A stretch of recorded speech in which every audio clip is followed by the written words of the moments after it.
language of the bigger communities. I mean, it's because you have to hear them. You're supposed to do business with them. Most of us strain to hear certain languages because we need to do business with those people. It is not an offense, Mr. Speaker. It is not unconstitutional for somebody to speak mother tongue, but not in this House, Mr. Speaker.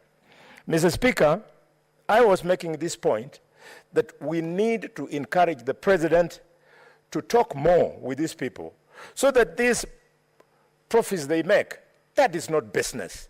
That is criminal. It is actually profiteering. They are engaged in profiteering. They are not doing business. Mr. Speaker, the President spoke to the issue of the Hustlers Fund.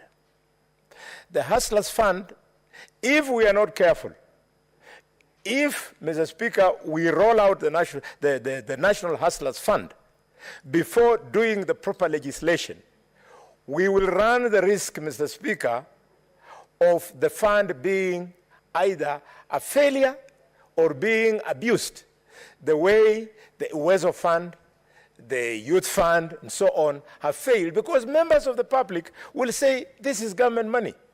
They collect it, they don't want.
SMEs, the micro, small, and medium-sized enterprises.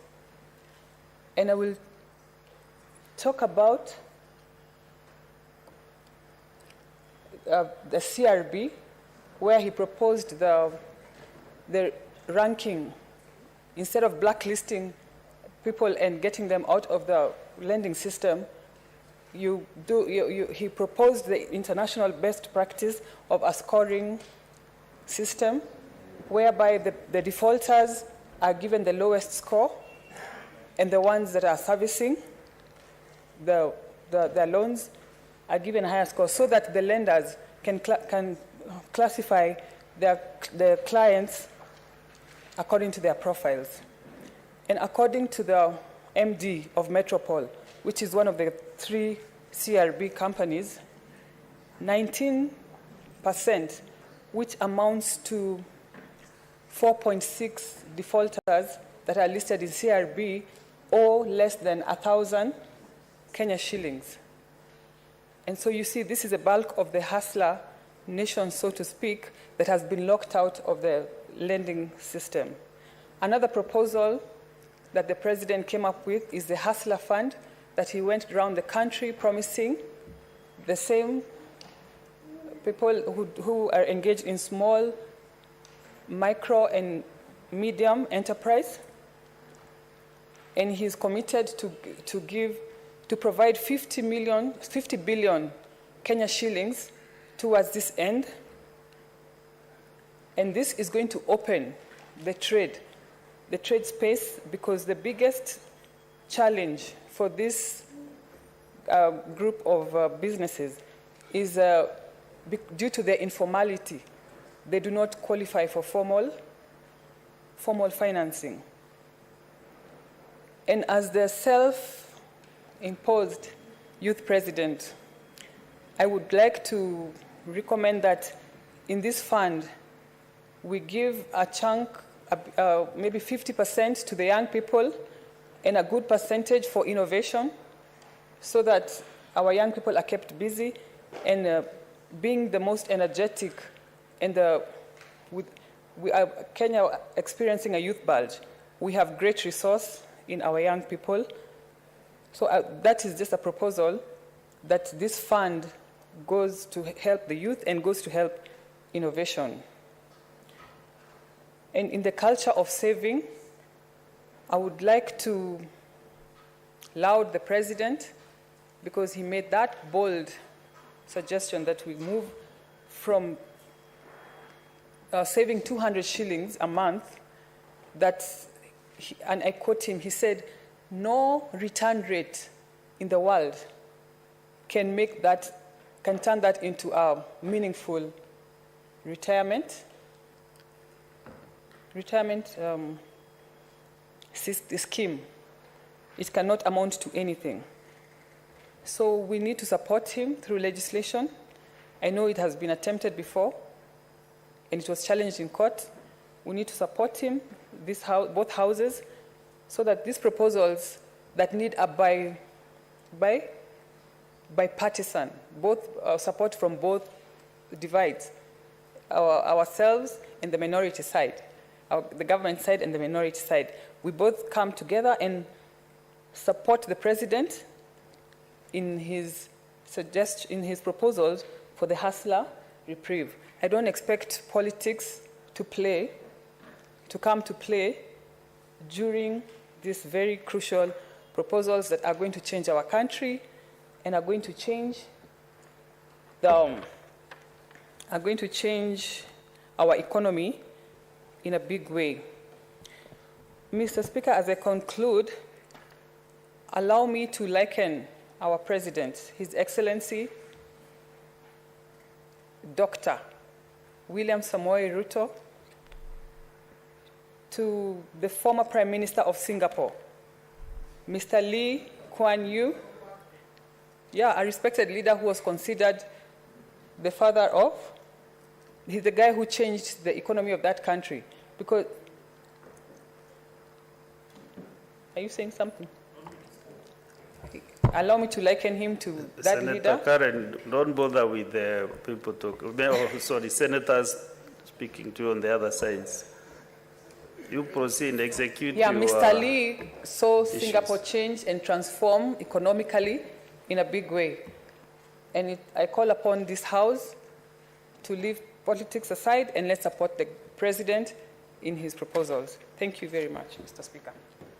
Senator from Nyamira County, Congo Mugeni, Senior Counsel.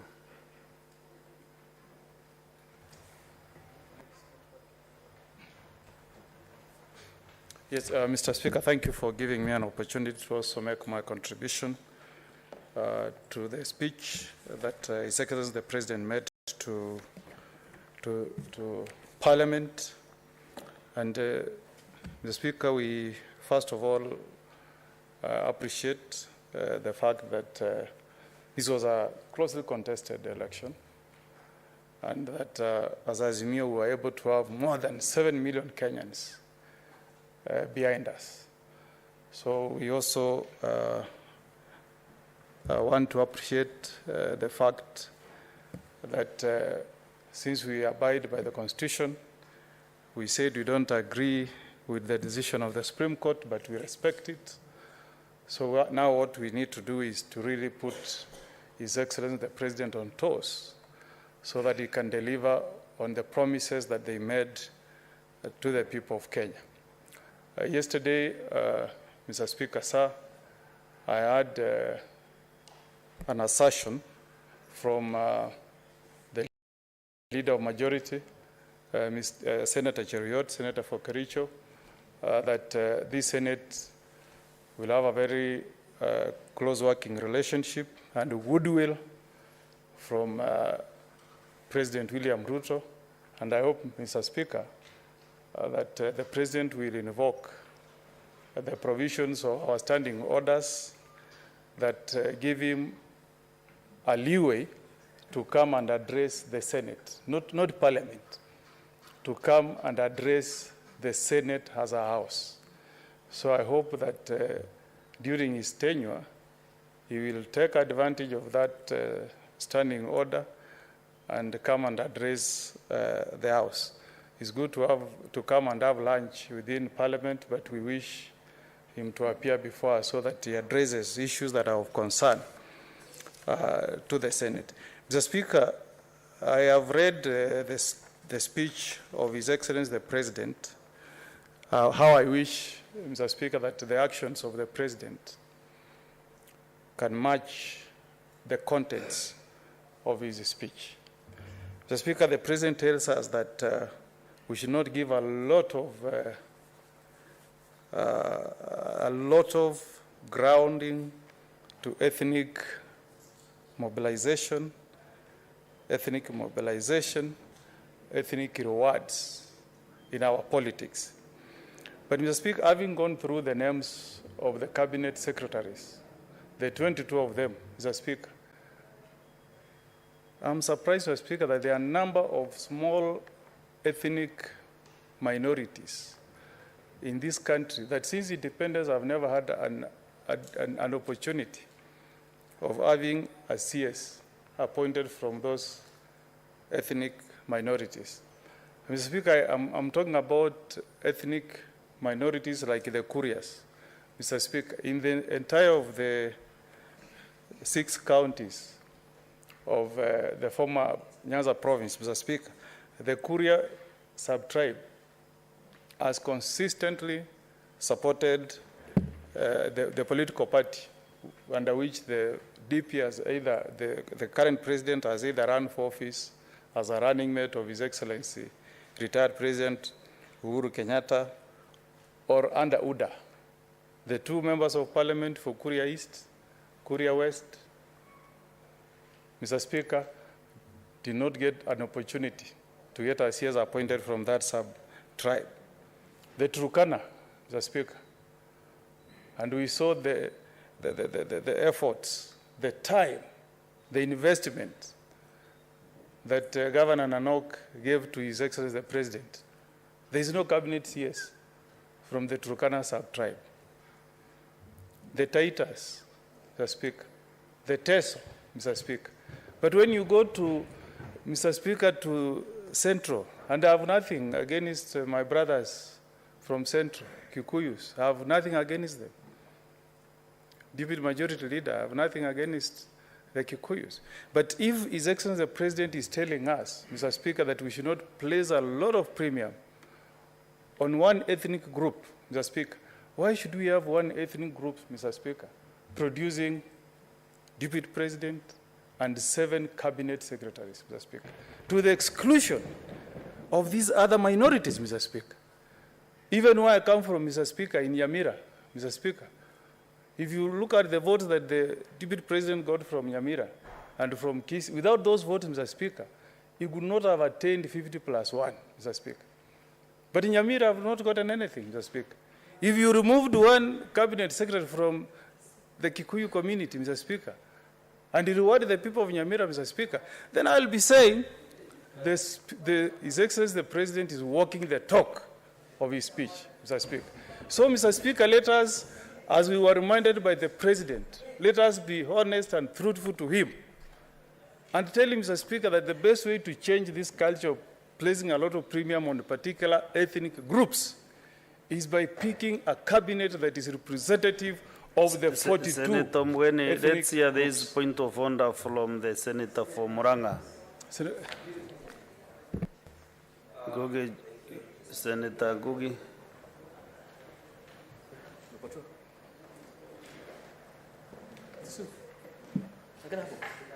Point of order. Following what the Senator of Nyamira has just presented before the House, is the Senator for Nyamira in order to preach tribalism at the altar of, and clanism at the altar of qualification? I think I also want to bring it to his attention that the Kikuyus that he is talking about represent about over 30% of the population of this country. I also want to remind him that the President, His Excellency the President, could only appoint 23 cabinet secretaries. We have 43, so to speak, communities in Kenya. And he has mentioned the Turkana community.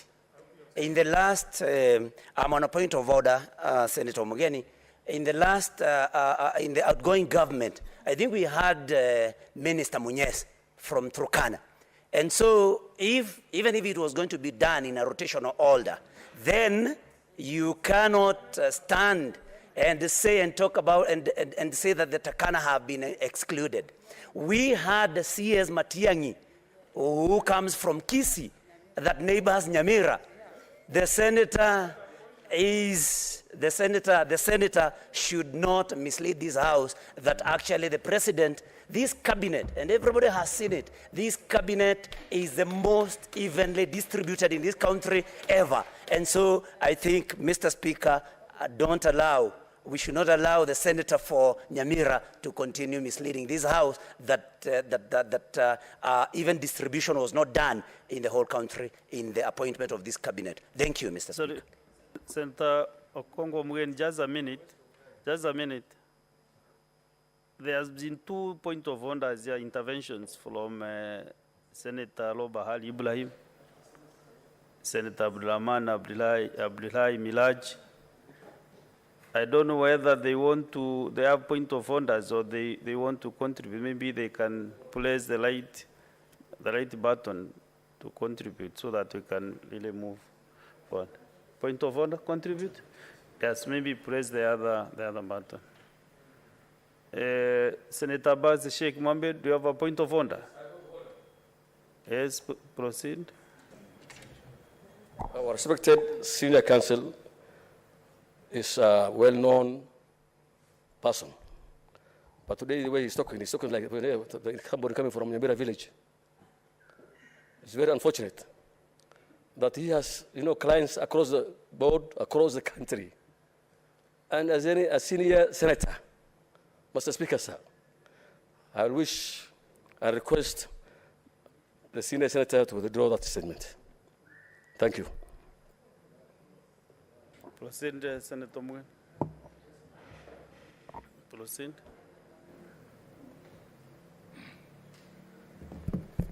Mr. Speaker, with tremendous respect to Senator from Muranga Nyutu and Senator Bass, maybe we need another induction so that members understand what are standing orders.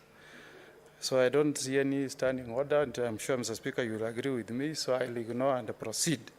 Mr. Speaker, I'm reading what is in paragraph 10 of His Excellency President William Ruto's speech.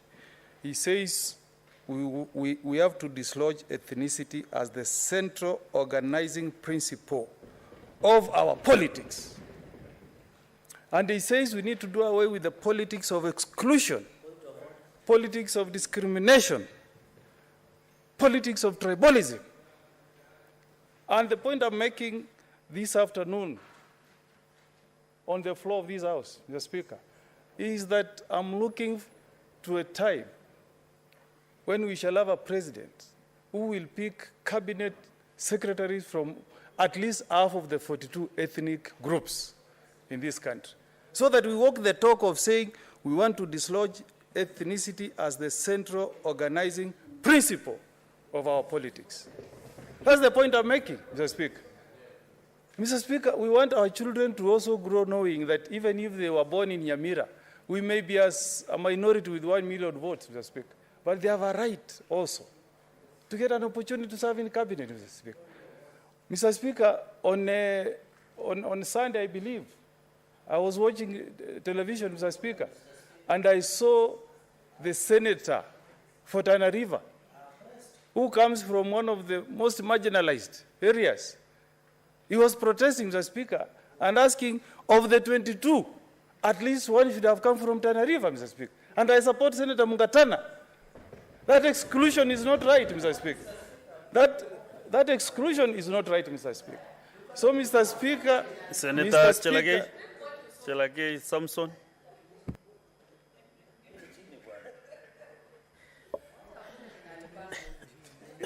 Mr. What is Speaker, out of order again, you know? Mr. Because Speaker, members, I think you should wait for your time to contribute. No, I'm rising on a point of order, Mr. Speaker, as per Standing Order 96, raising on the issue that the senior counsel who succeeded me in the JLAC is misleading the nation. If it comes to appointments, Article 10 of the Constitution, Mr. Speaker, on national values and principles of good governance, sets out on how appointments should be done. Casting aspersions to individuals that have been appointed as cabinet nominees is misleading the nation. The guiding principle. No, Mr. Speaker, let me build. You know, senior counsel, I didn't know you can be a heckler. I used to know you can keep quiet and listen. You are joining the Secretary General Edwin Sifuna in heckling. You should not stop heckling. Can you listen? Can you listen? You will speak. Can you listen, Mr. Speaker? Protect me. On the letters, you know, I'm trying to get a point of order. Correct. So please let us give him time. You know, heckling is their profession, Mr. Speaker. Mr. Speaker, the point I'm raising, it is out of order to profile individuals and Kenyans that have been nominated based. I'm talking about minorities and majority. This has been captured. And the cabinet, Mr. Speaker, and the cabinet is yet to be complete. There are PSS to be appointed. There are CSS to be appointed. And government is an entity. Government, Mr. Speaker, is not a cabinet. And therefore, when you look at these national values and principles of good governance, Mr. Speaker, there is a guiding principle for the president to be guided by the Constitution, not to be guided by comments of Senator of Nyamira. Mr. Speaker, I should be grateful that one of his tribesmen, Mheshimiwa Machogu, is the nominee of education, Mr. Speaker. Mr. Speaker, he is out of order to try and profile Kenyans. And if he has an issue, he must bring a substantive motion to discuss those individuals as per the standing orders. Mr. Speaker, I thought I did a good handing over when he succeeded me as the chair JLAC, but I can see him in camera and maybe still guide him around. I know he's my senior-in-law, but other things he needs to be guided upon. Thank you. Thank you, Mr. Speaker. Kindly conclude, Senator Mugen. Thank you, Mr. Speaker. And I'm happy that you have, by your ruling, you have made the conclusion that there is no substantive point of order that was raised by my friend Chelagay, Senator Chelagay. So, Mr. Speaker, not to belabor that point, Mr. Speaker, let us build a country that values all the 42 ethnic groups, Mr. Speaker. That's the only time we'll be able to walk the talk when we say that we want to give equal opportunities to all Kenyans. So I'm urging His Excellency the President, because he has still time, let him go back and reconsider the issues that have been raised by people like Senator of Tana River, Senator Mungatana, and have a cabinet that represents all the 42 minorities of this country. That's the only time, Mr. Speaker, we will all have a sense of belonging and a sense of acceptance as Kenyans. Mr. Speaker, the next point I wanted to speak, Mr. Speaker, is when we say, Mr. Speaker, when we say that we want to respect the independence of the judiciary, Mr. Speaker, let that include the culture of us respecting decisions emanating from our courts of law. Mr. Speaker, not one, not twice, the High Court has ruled that the position of cabinet administrative secretaries is illegal, is unconstitutional, and it has no space in our Constitution. Mr. Speaker, we know that if you read the Constitution from Article 152 all through to 155, Mr. Speaker, we know the positions that create the cabinet. 152, Mr. Speaker, as the President, as the Deputy President, as the Attorney General, as ministers that are available for appointment by the minister. 154 as Secretary to the Cabinet. And more importantly, Mr. Speaker, 155 says that there will be principal secretaries who will be the administrators of these ministries. So, Mr. Speaker, this thing we hear called cabinet administrative secretaries has no space in our Constitution, Mr. Speaker. So if the President has told us in his speech that he wants to respect the independence of the judiciary and respect the decisions coming from the judiciary, Mr. Speaker, let us have a president who will exercise his powers as permitted within the confines of our Constitution. Mr. Mugeni, do you wish to be informed by Senator Chalagay? Is a point of information? You know, Mr. Speaker, Senator Chalagay is my junior, so I like hearing what he says so that he can keep learning. One day we'll also rise to become a senior counsel. But I want my time to be muted so that it doesn't eat into my time. Okay? And you'll be a good student. You know, Senator Omugeni is my good friend. On a point of information, I wanted, and this is in public domain, the Public Service Commission has put out an advert to get the public opinion on the creation of Chief Administrative Secretary. So at this time, I just wanted to inform my learned senior that the process of regularizing within the law has started. The Chief Administrative Secretary will be a process through Public Service Commission. Kenyans will have opportunity. So I want to urge my brother, if they have reservations, they can relay with Public Service Commission. But I want to assure him the President of the Republic of Kenya, Dr. William Samoei Ruto, is committed to the rule of law and the Constitution. I thank you, my brother. Okay. Senator Mugeni, maybe... Mr. Speaker, I wanted to give Cheragay an opportunity because, as I said, he keeps learning. Mr. Speaker, I want to take Senator Cheragay to the provisions of Article 234 of the Constitution. Because, Mr. Speaker, when I rise to say something, I've read the Constitution. Mr. Speaker, the powers, I read the advert that was placed on the newspapers by Public Service Commission. The position that is being created are officers within the public service, not officers who can serve within the cabinet. So you must draw a distinction. They can create directors and all that, but you cannot create position of cabinet administrative secretary. Because if you read through Article 152, 153, 154, it has got no room. Mr. Speaker, this idea of going out of the way, trying to rewrite our Constitution to reward political failures is a very bad culture, Mr. Speaker. If you have gone to the people, you have vied for political office, you have been rejected, wait for another 5 years, Mr. Speaker. So, Mr. Speaker, if the President wants to respect our judiciary, let him accept the reality that there is no space for appointment of cabinet as administrative secretaries, and that is the Constitution as it is today, and we need to respect it.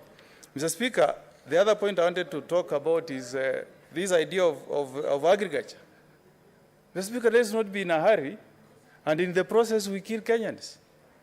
In 2012, Mr. Speaker, a scientific report said that GMOs can cause cancer, Mr. Speaker. Now, in the name of saying you want to create food security, Mr. Speaker, we are allowing entrepreneurs. We are not promoting hustlers, as you told us. You are now allowing entrepreneurs from outside the borders of this country, Mr. Speaker, to come and poison our people, Mr. Speaker, with GMOs. Mr. Speaker, GMOs cause cancer. Why is our president in a hurry? If the cabinet halted this thing in 2012, Mr. Speaker, when did we have another study? Senator Mugeni, maybe you might be entering into dangerous grounds because I know your profession is legal. No, Mr. Speaker. If you, I'm on. Maybe, Mr. Speaker, I'm on paragraph 21. This is a national house parliament. Speaker. Therefore, we must be very careful the message that we are giving Kenyans.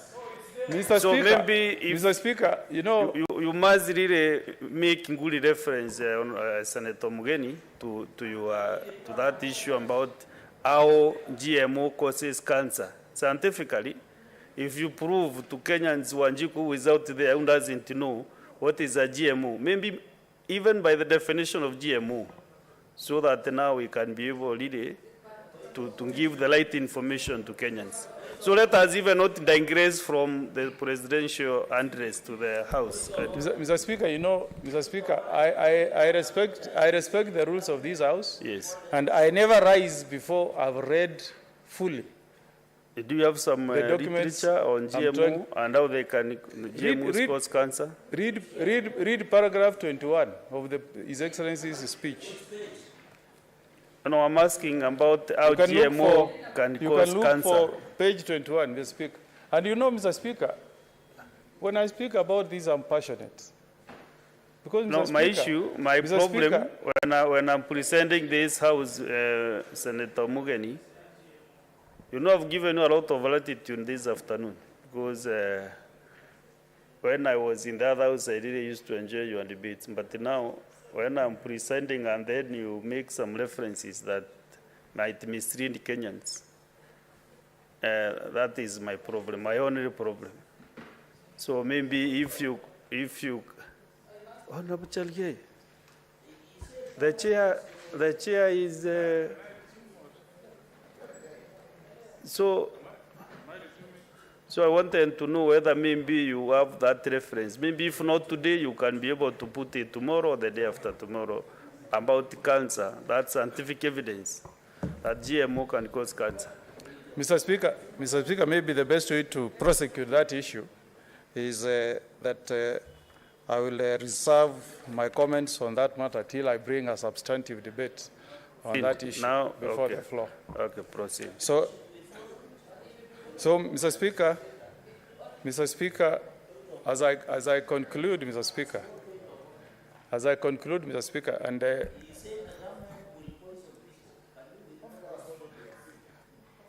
I don't know why Senator Fernand Cheragei is not a good listener. Mugen has defined any issue on GMO until it delivers to this House. Yes. Submits some evidence on how GMO can cause cancer. Yeah, and Mr. So Speaker, let's not go back there. Yes. And Mr. Speaker, as I conclude, Mr. Speaker, His Excellency the President has talked about his pledge to the small traders, to the hawker, to the mamamboga, to the makanga. Mr. Speaker, we were told that the Hustler Nation will be a government formed by hawkers, hecklers, the mamambogas, Mr. Speaker.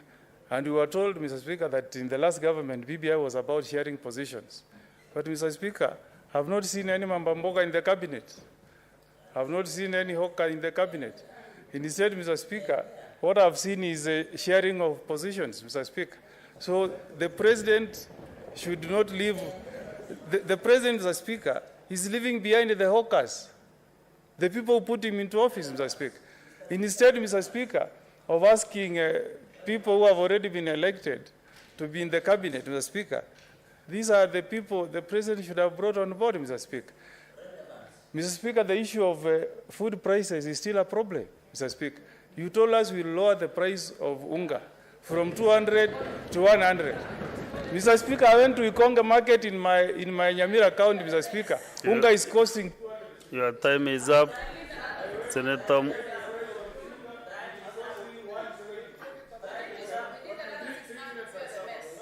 No, your time is up, Senator Mugeni, kindly. Let us give other members also time to contribute. No, next time I'll be very magnanimous. Next time I sit here, I'll give you some more time. Thank you, Mr. Speaker. Thank you. Then next is Tana River Senator Mungatana Danson, Buya. Thank you, Mr. Speaker. Mr. Speaker, I want to take this opportunity to thank His Excellency, the President, for his exposition of public policy and where he needed us as the House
the desire of the people of Tana River and many of these other people from these arid and northern arid areas that, Mr. Speaker, this Marshall Plan be done as fast as possible.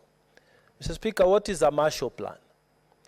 Marshall was the Secretary of State for President Harry Truman many years ago in the US.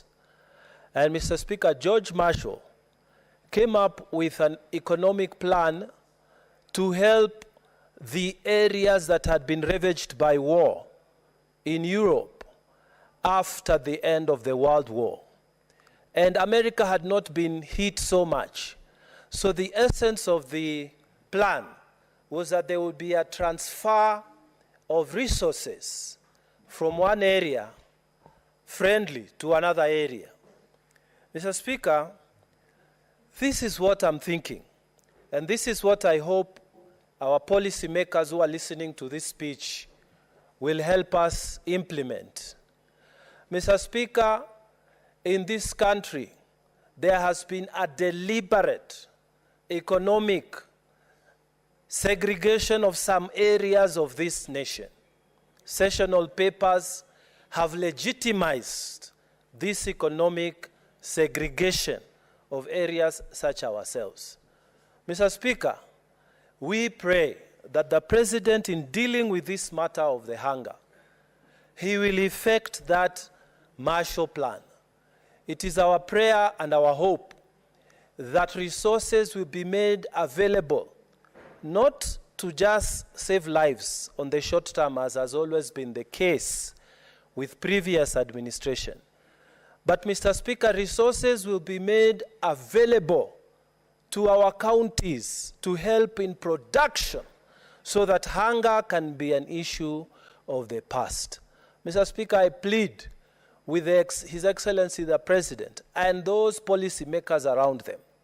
The time has come that we should do away with the mentality of those sessional papers that legitimized the separation, economic separation of people within this country. So, Speaker, I pray that this will be the end of that, and we are very hopeful that the President will actualize the plan to create a new deal like President Roosevelt did for those disadvantaged areas in the US, that our counties, which are not as productive, will be helped to fit and to come up in this idea of bottom-up, so that those counties that are at the bottom now, Mr. Speaker, will be brought up. We preached this language. Our people have understood it, and we are waiting for action from the very highest level.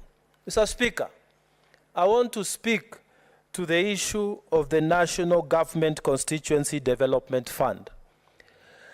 Mr. Speaker, I'm grateful that His Excellency the President stated in the opening of the House that he will support efforts to constitutionalize this fund. As I'm speaking to you, Mr. Speaker, in Tana River County, and I'm sure in many other counties, so many students who are dependent on the CDF bursaries have been sent back homes by the head teachers and principals. Mr. Speaker, we cannot demonize these head of institutions. We cannot say they shouldn't send these children home, because what are they going to feed them on? Mr. Speaker, these funds were a reality, and I know for a fact that there is a member of parliament from our county who was elected solely because he managed that CDF very well as far as bursaries were concerned. Every parent was saying, we will elect him because our children are not paying school fees. Mr. Speaker, these children are back home.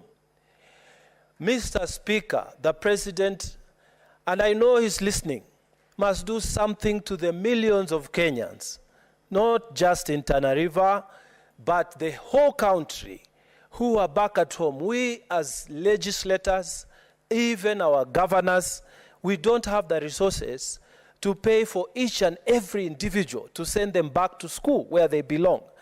We risk, Mr. Speaker, creation of a generation of people who are going to stay at home, and then they become despondent. They will go back to doing all the things we told them not to do. They will start engaging in activities that we as parents do not wish them to engage in. So, Mr. Speaker, I pray that on the floor of this House, as I plead with the government, that, Mr. Speaker, temporary measures will be made between the Treasury and the Ministry of Education, that funds will be transferred to these schools. Those funds that Mr. Ukuru Yatani, the CS for Education for Treasury, told us he has not released them because he's waiting for an interpretation through the Attorney General of the opinion of the Supreme Court.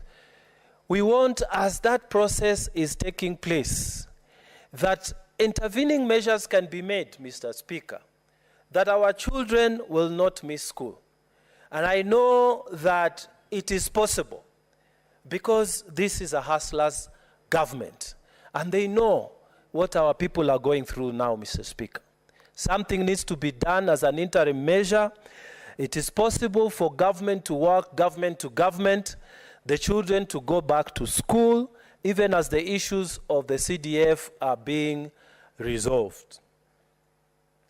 Mr. Speaker, I wanted to speak on the issue of our democracy. The president spoke about the fact that our democracy was really maturing, that there was so much freedom that even the deputy president who is in government becomes a candidate of the opposition, and then he goes to win, and the sitting president becomes a leader of the other side. And he said in a very positive way, this is what we are talking about democracy in Kenya. Mr. Speaker, I want to mention something connected with the democracy in this country.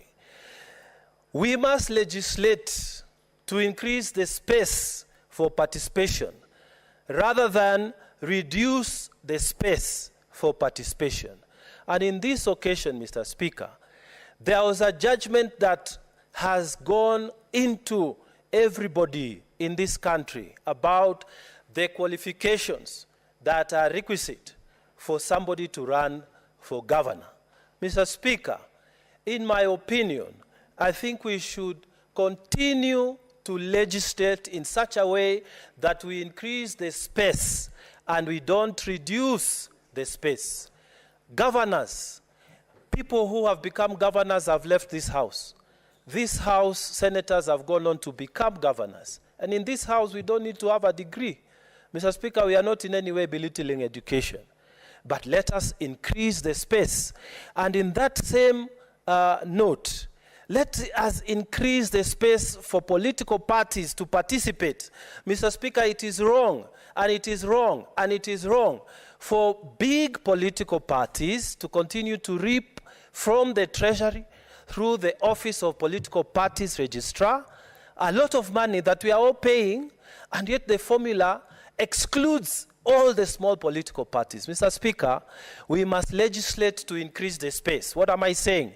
I'm saying if political parties present presidential candidates, they must be facilitated, whether they win or not. And if, Mr. Speaker, we are not going to get people being given facilitation because they are small, then let's all of us not have facilitation. Let the field be leveled. It is wrong for certain political parties to have billions they are owed by treasury, and others which are coming up having nothing. Mr. Speaker, when do we grow political parties? When do we grow political space? Let us legislate in this country to increase the space rather than to decrease the space for democracy to flourish in this country. Mr. Speaker, I beg to support. Thank you. Next, we have nominated Senator Oyomo Beatrice.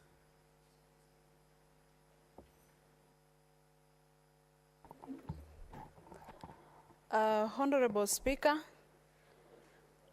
I also want to add my voice to the speech made by His Excellency the President.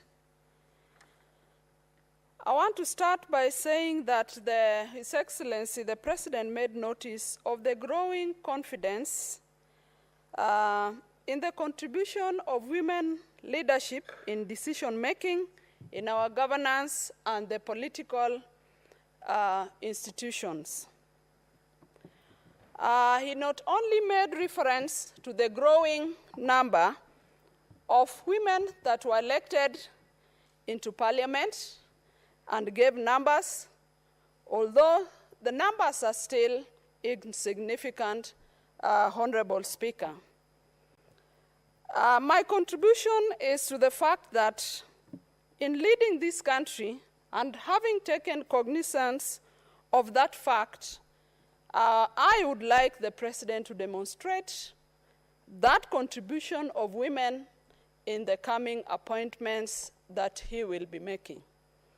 I'm happy that a number have been made, have made it to the nomination list of the CSS. I want to state that the Kenyan women are looking forward to getting more names of fellow women in the forthcoming appointments that he'll be making as he firms up his government. Secondly, Honorable Speaker, the President laid his mission to dramatically scale up productivity in agriculture, fisheries, and pastoralism for sustainable economic growth, for food security, and for economic incomes. Honorable Speaker, the mention of fisheries excites me because I come from the Lake Victoria region. According to the Executive Order number 1 of 2022, fisheries is listed under the State Department for Blue Economy in the Ministry of Mining, Blue Economy, and Maritime Affairs. Honorable Speaker, I want to state that there's all the reasons for retaining fisheries as a department rather than having it domiciled in other sectors. It is worth noting, Honorable Speaker, that fisheries of Lake Victoria accounts for such a high percentage in the total quantities and the total value of the national fish catches, respectively. And I want to make emphasize on some of the reasons why there is need, even if not from the Lake Victoria region, but for the country as a whole, to maintain fisheries as a department on its own. Fishing has a significant role in the provision of food security in this country, an area which His Excellency the President also mentions. And Honorable Speaker, removing fisheries as a distinct department, really the participation of this at the Lake Victoria Fisheries Organization, which is a regional organization, would be severely demeaned. Honorable Speaker, the Fisheries Department has been linked to other sister fisheries departments at the Lake Victoria Fisheries Organization, which is a regional fisheries management organization. Honorable Speaker, I want to emphasize once more that fisheries is a key contributor to the blue economy, and singling it out gives it the strength it deserves to attract investment and for collaborations of people who view the blue economy to be much of maritime and fishing. Honorable Speaker, to make it more clearer, fisheries is the common name for hustlers who understands what fish entails, and it sinks more with the masses in this country. Honorable Speaker, on the legislative agenda, His Excellency the President emphasized that his administration will rely on oversight to ensure the public get money for a value for money. And it is on the same note that while His Excellency was talking about the National Government Constituency Development Fund, NGCDF, and there was more emphasis also when it comes to the Senate on the setting up of the Senate Oversight Fund to be used to provide oversight on county funds. Your Excellency, I support this, the setting up of the Senate Oversight Fund, and I would like to say that whoever may be uncomfortable with this is somebody who is not keen on the growth of counties. Honorable Speaker, I support this. Thank you, Senator Beatrice. Senator Governor Lobahali Ibrahim. Thank you very much, Mr. Speaker. I stand to contribute to the address by the President to the two Parliament. And I would like to reflect on a few paragraphs among the other issues that has been already reflected on. One is the issue on paragraph 16, where the President has discussed and invited this House or Parliament as a whole, invited Parliament and in fact challenged them to create facilitative amendments in the standing orders where necessary. Provisions of the Constitution notwithstanding, and as Senate, I would like us to consider that point in order to make sure, rather than reflect what did not go right in the past, we should try and make right the opportunity that is provided by the President, His Excellency William Samoei Ruto.